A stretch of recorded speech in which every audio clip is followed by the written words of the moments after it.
I thought I was alone with my thoughts until she turned, smiled, and asked the question I never expected. So, you like my body? In that instant, the boundaries between human and alien, curiosity and desire, science and temptation all began to blur. Elias sank deeper into the swivel chair of the lab module, letting the faint hum of the ship's engines lull his thoughts into that hazy place between exhaustion and imagination. Outside the reinforced viewport, the uncharted star system stretched infinitely, stars blinking like impatient eyes in the distance.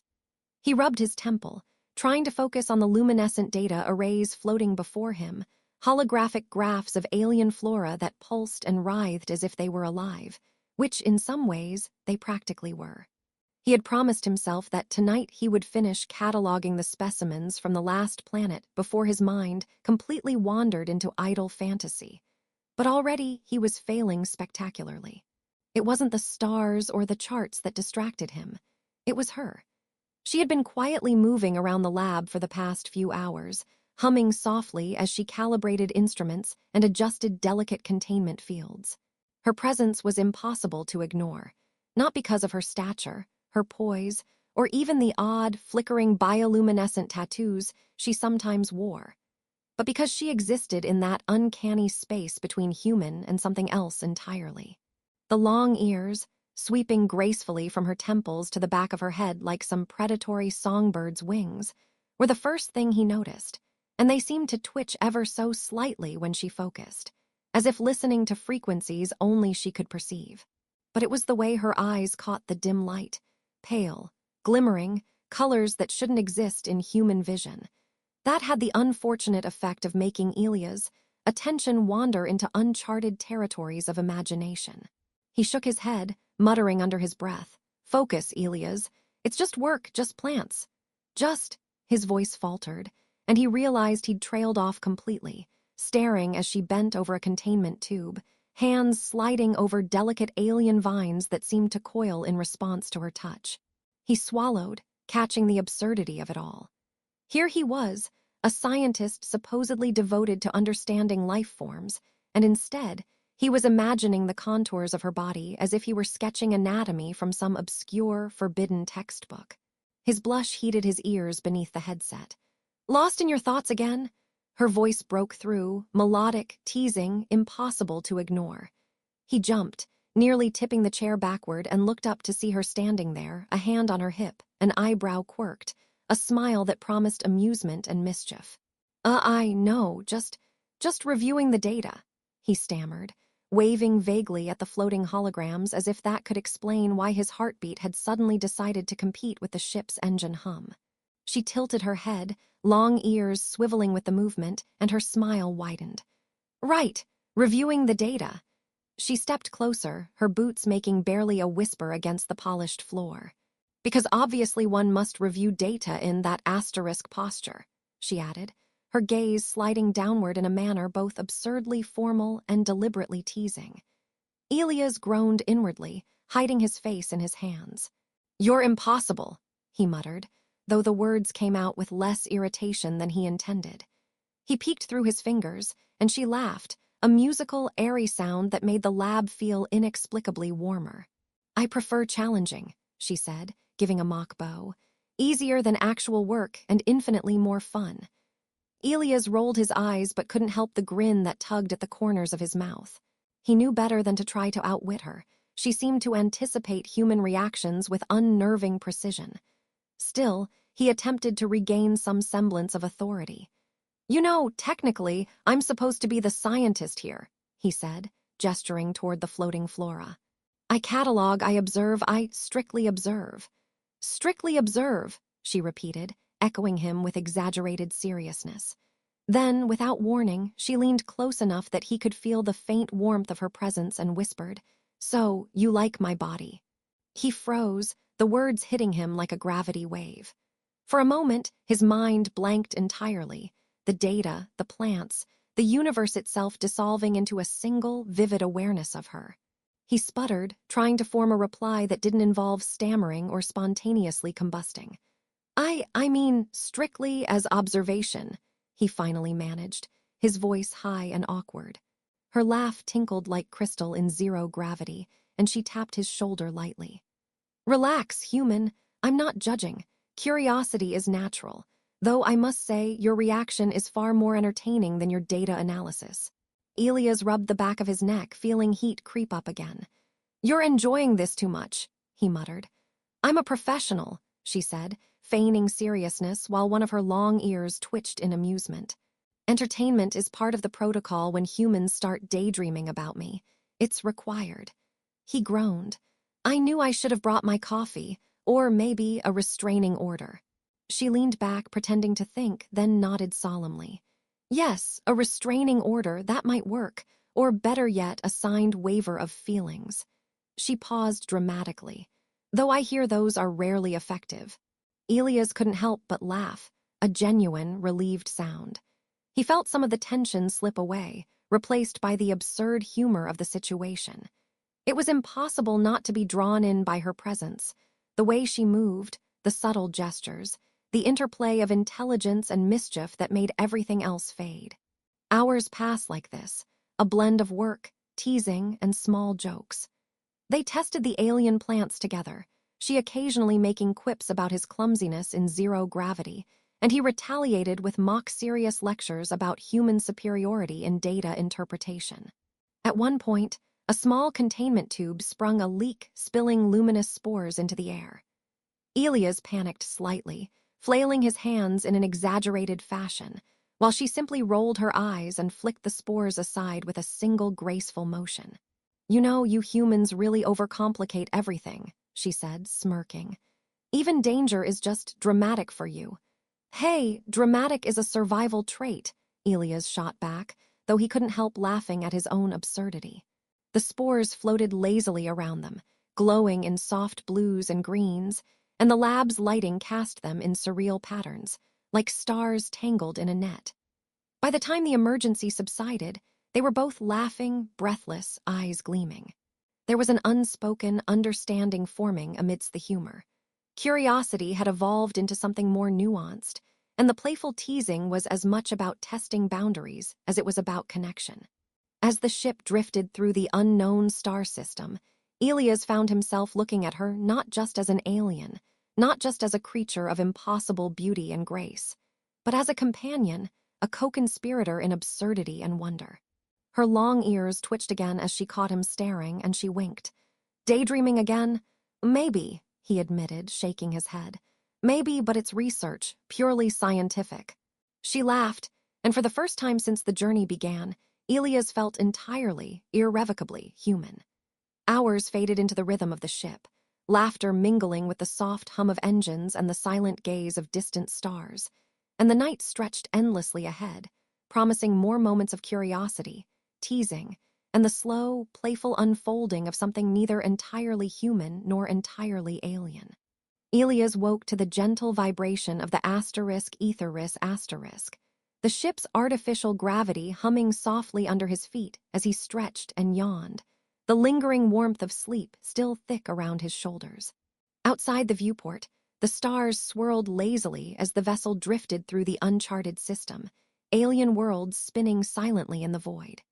He rubbed his eyes and headed toward the lab, only to find her already there, leaning over a console, one long ear brushing the smooth surface, fingers tracing patterns in the holographic controls as though conducting some invisible symphony. Ah, human, she said, not turning, voice lightly amused. Right on schedule, or early, or pretending to be early to avoid yesterday's graceful flailing in zero-gravity performance. Elias stopped mid-step, blinking. You're still thinking about that? Her head tilted, long ears swaying like twin pendulums. How could I forget? It was educational. I now have a full dossier on your reflexes, startle responses, and the peculiar way you blush when someone compliments you, especially when that someone is me. He groaned, pinching the bridge of his nose. You're relentless. Relentless is my specialty, she replied, finally looking at him, eyes glimmering with amusement. But don't worry, I'm also an expert in teaching humans humility and occasionally laughter. Elias shuffled closer, trying to focus on the instruments in front of him, though the very air seemed to hum with her presence. Let's just finish calibrating the environmental sensors, he muttered. We need data from the planetary scans before the next orbital sweep. She sauntered over, hovering just outside his personal space, yet impossibly close, like a shadow that belonged exclusively to him. Calibrating sensors. She repeated, voice mocking. So thrilling, truly the pinnacle of human entertainment. Elias rolled his eyes, unable to hide a smile. I see, so you're not here to help. You're here to comment on my life choices.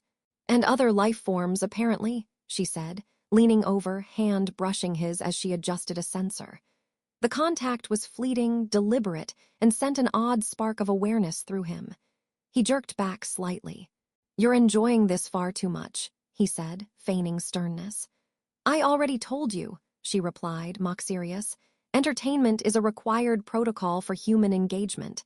It's very scientific. He sighed, realizing resistance was futile. Even when trying to remain professional, her teasing broke through the walls of his discipline. He let himself laugh, the sound echoing off the metallic walls of the lab. Their banter was interrupted by a sudden alert on the console, a minor atmospheric anomaly in the storage bay containing the luminescent alien flora. He froze, hand hovering over the panel. Oh no, not again. Her expression flickered between amusement and concern. This better not involve more of your heroic zero-gravity dance moves. Elias glanced at her, raising an eyebrow. Excuse me. You mean the one that almost got us floating out an airlock? Precisely that one, she said, with an airy laugh, before floating past him toward the breach. The compartment was bathed in soft green and blue light from the luminescent flora, the tendrils drifting lazily in microgravity. Elias followed, careful not to collide with the floating plants or, worse, with her. She moved with effortless grace, one hand flicking aside a tendril, the other brushing against a console as she assessed the situation. You humans are far too dramatic, she said, her voice echoing slightly in the compartment. A containment breach is not an existential threat. It's mildly inconvenient. Elias groaned. Mildly inconvenient, she says, as I prepare for possible spore inhalation and the ensuing allergic chaos. She rolled her eyes, one ear twitching. Allergic chaos is an exaggeration. You'll survive, probably, maybe. He muttered something that sounded suspiciously like a threat to invent an allergy-proof exosuit, earning a soft laugh from her. She leaned closer under the pretext of checking a sensor, and he found himself acutely aware of the warmth radiating from her body, the subtle curve of her shoulder, the way her hair shimmered under the emergency lights. Relax, she whispered, brushing his shoulder lightly as she adjusted the containment field. You're overthinking. Humans always overthink, and blush, always blush. Elias flinched, coughing awkwardly. I am not overthinking, and I am certainly not blushing. She laughed, long and musical, letting the sound fill the chamber, making even the alien flora seem to sway in response. Sure, human, whatever helps you sleep at night. By the time the emergency was under control, they were both laughing, breathless, and brushing glowing spores from their uniforms. Elias tried to regain some dignity, but it was lost amid the absurdity of the situation. Him, a human scientist, laughing uncontrollably in the presence of a teasing, impossibly elegant alien who somehow made danger feel like a private joke. As they left the compartment, the soft hum of the ship accompanied their footsteps. Outside the viewport, stars streaked past in slow arcs, and a small, unnamed planet loomed in the distance, its atmosphere swirling with strange, iridescent clouds. She leaned casually against the console, one ear brushing the edge, and studied him. You know, she said lightly, you're not entirely bad company, human. Your reactions are fascinating. He blinked at her. Fascinating? I'm a scientist. I catalog, I analyze, I don't. You do blush, she interrupted, smiling. And you overreact. And yet somehow you survive. That's fascinating to me. Elias groaned, rubbing his temples. You're impossible. And yet, she said, moving closer, voice softening just enough to unsettle him, you find yourself smiling anyway. He couldn't deny it. The absurdity of it all, the teasing, the laughter, the impossible grace of her presence, had disarmed him completely. even in a universe filled with uncharted planets and potentially hostile alien life.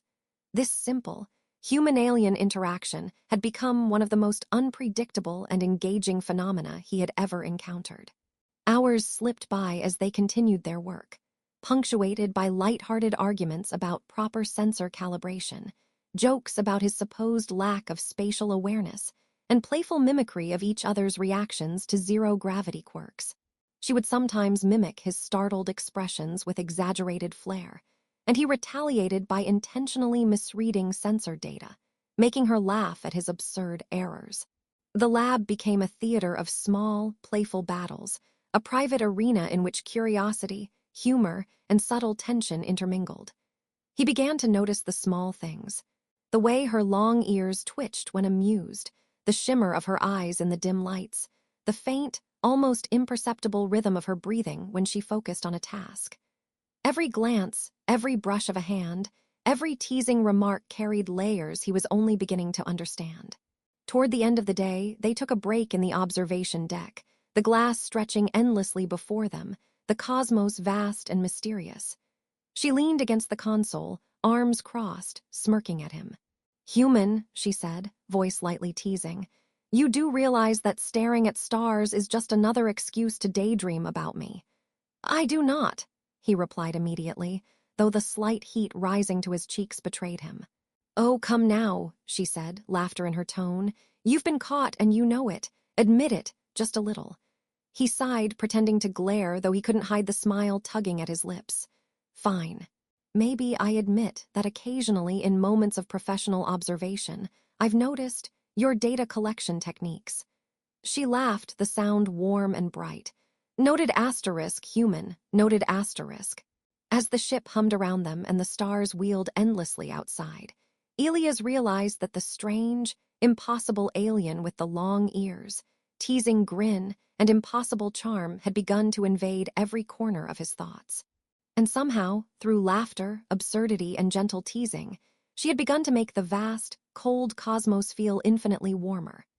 Hours slipped into quiet conversation, shared jokes, and lighthearted debates about whether humans or aliens were better at handling stress.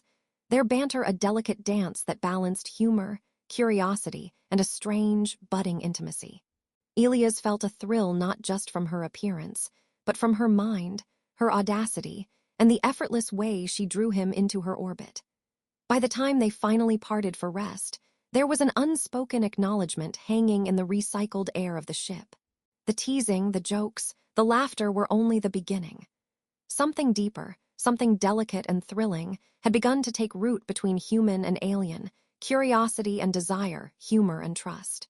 And Elias, exhausted yet elated, knew the next day would bring more challenges, more laughter, and more moments where the line between work, play, and something entirely unexpected would blur in the infinite dance of the stars. The Aetheris shuddered gently as it glided through the iridescent clouds of the unnamed planet's upper atmosphere, a soft vibration humming through the floors and walls, threading itself into the rhythm of the cruise day. Elias floated near the observation deck, fingers grazing the transparent panels as he traced the slow dance of storms below, watching as the glowing currents of charged gases twisted like ribbons in the alien wind. The stars beyond were scattered diamonds, indifferent witnesses to the quiet revolution that had taken hold within him over the past few cycles. He exhaled slowly, aware of her presence behind him, not intrusive, but insistent in the way only she could be. "You're staring again," she said, leaning casually against the console, long ears flicking like twin signals of amusement. Her tone was light, teasing, but carried the subtle weight of understanding that made Elia's chest tighten without warning. "I suppose it's the professional observation part again, right? Not the human fascination." Elias groaned, shaking his head. Well, technically, it is mostly professional. The planetary storm is fascinating, after all. Scientific reasons, absolutely legitimate." "Of course," she replied, rolling her eyes, the corners of her mouth tugging upward. "Totally scientific, and yet you hum softly when you watch it. That's scientific too, right? Data collection through involuntary sound emissions." He could not deny it. The fact that she noticed, and did not mock him cruelly, made him flush and laugh at the same time. "You're impossible," he said, though his voice was softer than intended. "And yet," she said, stepping closer, "you keep watching, so I suppose we're even." The emergency alarm sounded suddenly, an abrupt wail slicing through the hum of the ship, and Elia's heart leapt into his throat. She, however, did not move in panic. Instead, she raised an eyebrow, one ear flicking sharply. Ah, human reflexes, always amusing in practice. He threw a mock glare, and she chuckled, the sound filling the deck. "Very funny. I'll have you know I am entirely prepared." Prepared or not, the alert signaled a containment breach in the storage bay where the experimental alien spores were kept, an area already prone to unpredictable fluctuations. Elias and she raced through the corridors, the ship's emergency lights bathing the walls in alternating hues of red and blue. The zero-gravity sections made their movement a delicate ballet, arms reaching for rails, feet finding balance with a careful push, all the while the faint glow of spores drifting ahead like ghostly lanterns. "You humans really are melodramatic," she teased as he nearly collided with a bulkhead, catching himself at the last second. "Such unnecessary flair. It's admirable in a foolish sort of way." Elias rolled his eyes, muttering under his breath. "I'll add that to my performance review. Excessive drama, plus 5 points for heroics." She laughed, the sound light and comforting, and Elias realized that even amidst chaos, there was an intimacy in their shared absurdity. She brushed past him, steadying a floating containment tube with a precise flick of her wrist. "And here I was worried you'd get in the way," she said, smirking. "But clearly, you're involved in your own dramatic performance. Very helpful." Together, they managed to stabilize the containment field, the glowing spores settling slowly back into their tubes. Elias paused to catch his breath, noticing the faint blush creeping across her cheeks, a detail he hadn't expected in a species he had once assumed to be immune to human-like embarrassment. She gave him a playful nudge with her elbow. "See, teamwork, you're learning." He grinned, feeling a warmth not entirely related to the physical exertion. "I'm a quick study, even if the instructor is uniquely distracting." "Distracting, am I?" she said, tilting her head, ears twitching. "I would never. I'm purely educational. All lessons, no diversions." He groaned but laughed, the sound genuine and unburdened. That laughter, mingling with the soft hum of the ship and the faint glow of the remaining spores, was a mark of how far he had come. How the fear, hesitation, and rigid professional caution that had once dominated him were slowly giving way to curiosity, playfulness, and connection.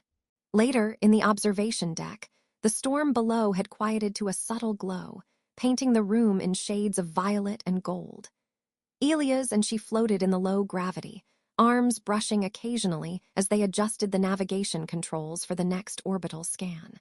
She caught his gaze, and for a moment the teasing fell away, leaving a quiet acknowledgement of the bond they had formed, an understanding that transcended species, protocol, and even reason. "You've changed," she said softly, voice almost vulnerable for the first time. "You're lighter, less tense, more willing to embrace absurdity." Elias blinked at her, surprised. I suppose the company helps," he said, feeling the words weigh differently than they might have before. There was truth in the laughter, truth in the teasing, but also truth in the way she had drawn him out of his rigid shell, teaching him that curiosity could be playful, danger could be entertaining, and admiration could be expressed without fear. "And you," he replied, "have taught me that even a galaxy full of unknowns can be manageable. Fun, even if you have the right partner." Her eyes glimmered with a light that seemed both alien and deeply intimate. "Fun, yes. But beware, too much fun and you might start forgetting which parts are danger and which parts are amusement."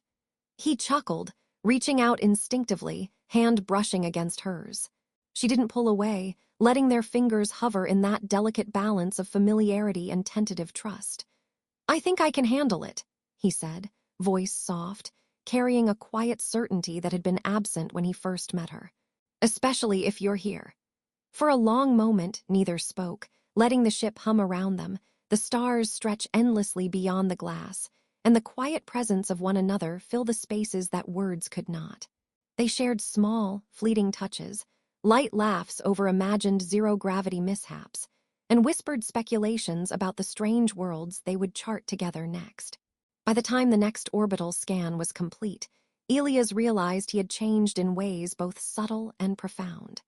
He moved through the ship with a newfound ease, aware of danger but unafraid of absurdity, attentive to his surroundings but also open to play, and no longer embarrassed by curiosity or admiration. The alien woman, once an unpredictable force of teasing and beauty, had become a partner, a co-conspirator in navigating the infinite unknowns of space. As the planet drifted behind them, a faint storm glowing in the atmosphere like a living tapestry, she leaned closer, a mischievous smile returning to her lips. "So, human, did you enjoy your day?" "I did," he said, letting the warmth of the statement fill him. "Incredibly, even the parts that involved me nearly panicking." She laughed softly, brushing a strand of hair from her face, the long ears twitching in delight. "Good, that's satisfying. And educational. I always say the best lessons are learned in laughter." Elias grinned, feeling the unspoken truth between them. "Then I guess we've both learned something today." "Indeed," she said, floating beside him, eyes glimmering like twin stars of a color humans couldn't name.